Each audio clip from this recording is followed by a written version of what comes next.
Good morning, folks. Welcome to another shop update. If you're new to the channel, hopefully these videos give you a little bit of insight in what it's like running a small machine shop, but hopefully can help you guys make better decisions about ways to improve operations or even buying stuff. So I'm stuck over here into the training building because we have a class starting here in about an hour, and it's been awesome. I think since July of last year, we've been able to restart our hands-on training classes post-COVID. And we've had quite a few of them, starting off with the 3-axis milling class, and then we just started our 5-axis class using now the UMC 500 SS. We have that one machine for that class, so we're keeping the class pretty small, but one of my goals this year is to look at adding a second 5-axis, and I'm honestly on the fence. Part of me would like to add the UMC 350 because it's just so small and less expensive and would be perfectly adequate for what we need to do in a class. On the flip side, I think the UMC 500 is a much better machine, and it's always really nice to have a redundant machine, because this is the awesome thing about why we picked this machine up with the pallet pool is we're using it for training classes. The pallet pool lets us have the ability to have training students leave their parts set up throughout the class, but also for us, we're able to then mix in our own Saunders Machine Works R&D or even light production on this machine without disrupting its use as it needs to when we have a training class going on. And that's been proven. We've been working on our 0-point system, and we've been using this machine to both prototype and make some of the alpha units, if you will. And having this with the 50 tool changer and the APC, or pallet pool, whatever they call it, is absolutely wonderful. Our goal was to get the 5-axis class under our belt. In fact, our second class is this week, and then we're starting on the lathe class. Vince has already been starting to work on the curriculum. You'll have the chance to either run an ST20Y or one of the 2 Tormach lathes. Speaking of 5-axis parts, the Iris Lunar rover camera mount that we machined 2-3 years ago for Carnegie Mellon, it was supposed to launch last week, and the launch got scrubbed.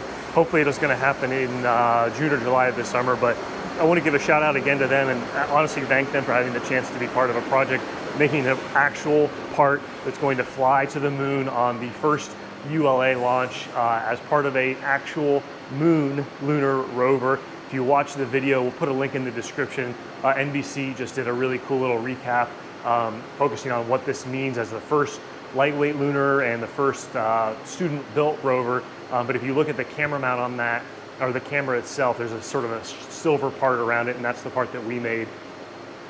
I wanted to give a quick update and follow up to our Bambu video. I have nothing to say other than this machine has been absolutely spectacular. We've had very few failed prints, and the few that we did have were usually either due to not enough brim or base texture, or I think not failed prints, but one or twice we've had the wrong bed setting between printers. But the fact that the cloud itself knows what filament is in the AMS means that if I'm regardless of what computer I'm on or any of the other team members, they know when they go to print something, they can see what filament options there are.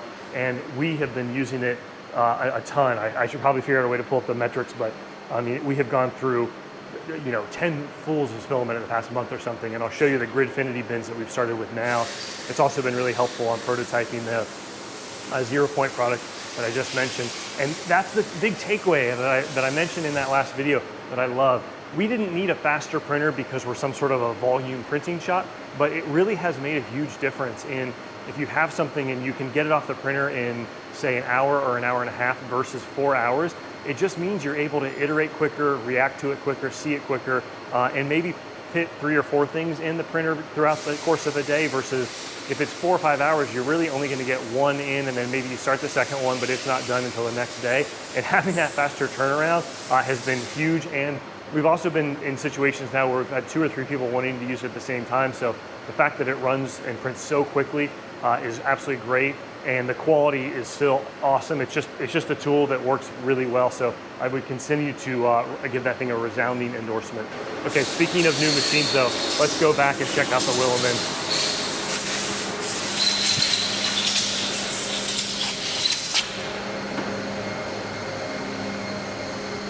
Here she is.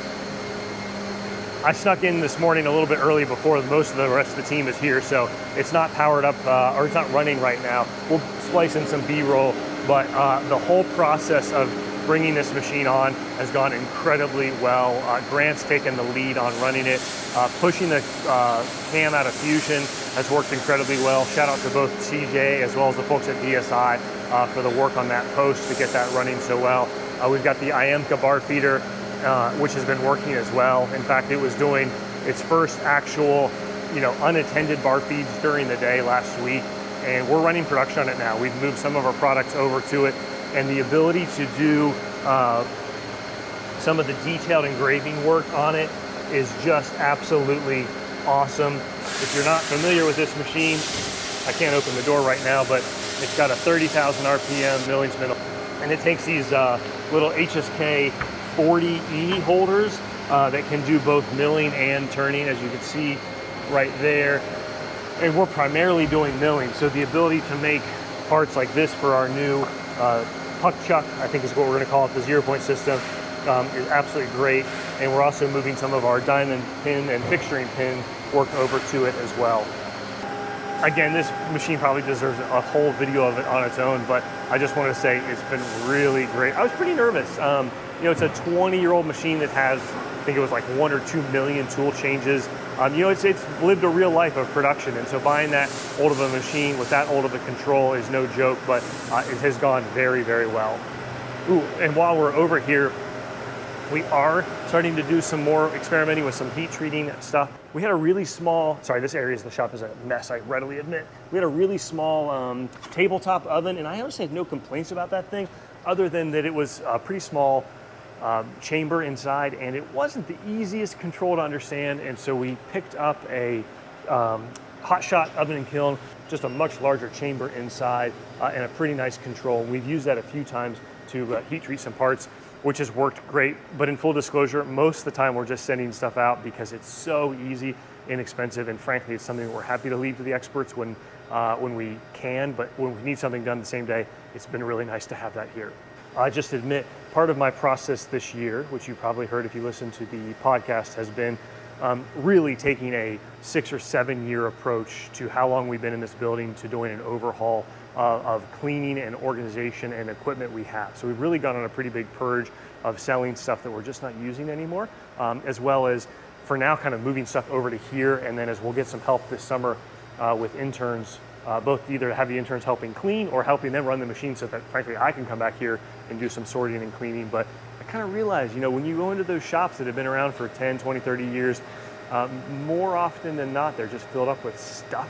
And that's a frog boiling in water situation. And I don't want to become that shop. And I sort of look around and realize, holy cow, we will become that shop if we don't take a pretty severe approach to it. So we're actually considering selling this laser and maybe replacing it with a smaller one. We're getting rid of just other stuff that we haven't used. And then this is now an area that we just need to do some more cleanup on and so forth.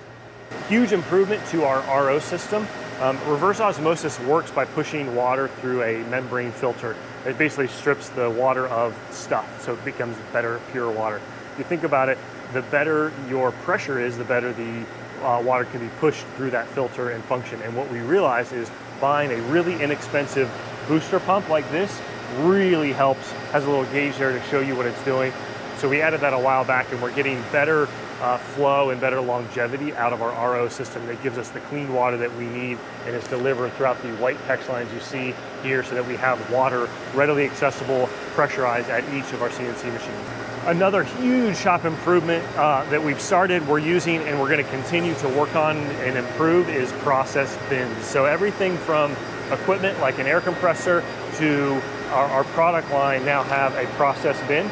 And the idea is that the process bin, for the most part, are these U-line bins that have the green tape around them, as well as a descriptor or even a 3D printed copy of the product on it. And inside of that bin can be things like setup sheets, dimensional drawings, tips and tricks or guides or common problems that we see, custom measuring tools, instruction manuals for a product like this Brony presetter, or even things on the air compressor like, hey, extra fuses, things that we know might be a problem. And it's just been absolutely great. This kind of started when I was traveling and we had a question or problem on something, and I thought, man, we need a really good way to document tribal knowledge in a way that works for everybody.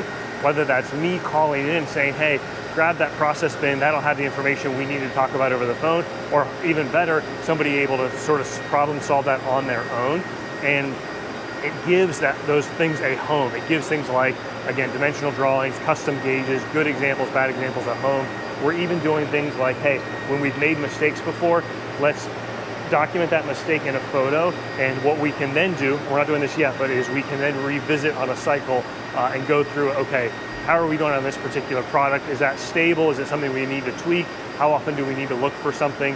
And it's just been, it feels great, like to know, oh, if we have a custom tool or a custom gauge, where should we put that? Process bin. We've also done it for certain things like inserts. So we keep inserts for one of our face mills in a mini process bin that we 3D printed, and we have a program that we run on the Akuma to touch that tool off every time we replace it. So what we did is we 3D printed this little flap in here, and that way you know if you replace those inserts, you need to go ahead and run that program to retouch off the tool, and it helps standardize the process, avoid tribal knowledge, and just makes it easier to remember, what am I supposed to do there? The other big improvement is Gridfinity system. If you haven't seen the Gridfinity video, I'll put a card here or a link in the description, but it's a pretty clever or ingenious 3D printed storage system that was kind of invented, and I think it's open source, and there's been a bunch of folks that have created their own versions of it, downloadable files, as well as a Fusion plugin. I absolutely love it though. We had a bunch of the red Schaller bins in this drawer right here for tools, and as much as I love Schaller bins, they aren't the right size. Sometimes they move around. They don't have a spot for a label. And check this out. So much nicer. This would be a 2x1. This would be a bigger 3x2 bin. You can print it with a partial label tab or a full label tab, and they have a little curve to it. So when you want to grab a tool, if you just pull it up, it kind of slides right up that ramp slope right there. But all of that is editable via the Fusion plugin, parametrically editable, so you can choose what dimensions you want, what size you want, and all you have to do is print the grid base to it, and then these little bins come out and snap back in. Also makes it really easy to reorder them. The one sort of thing I don't love about it is it takes a fair amount of time to print. Even having a printer as fast as the Bambu, that was quite a few days worth of printing those bins. Still well worth it, but if somebody were starting to sell them in like an injection molded form, I'd love to see that, because for most of the standard sizes, I'd rather not 3D print them. One of the other goals we had this year was start to kind of grow up a little bit from a company product offering standpoint. So stuff like internal processes, process bins, and the equipment and so forth are a big part of that, but so is marketing. We really want to up our game when it comes to showing what we offer and how we offer it, and the service and role that we can play, whether it's selling big mashed plate sets for big verticals or even bridge mills, or we're doing even more and more, I say custom work, meaning custom fixture plates that are pretty similar to our stock line, but might have slight modifications to them.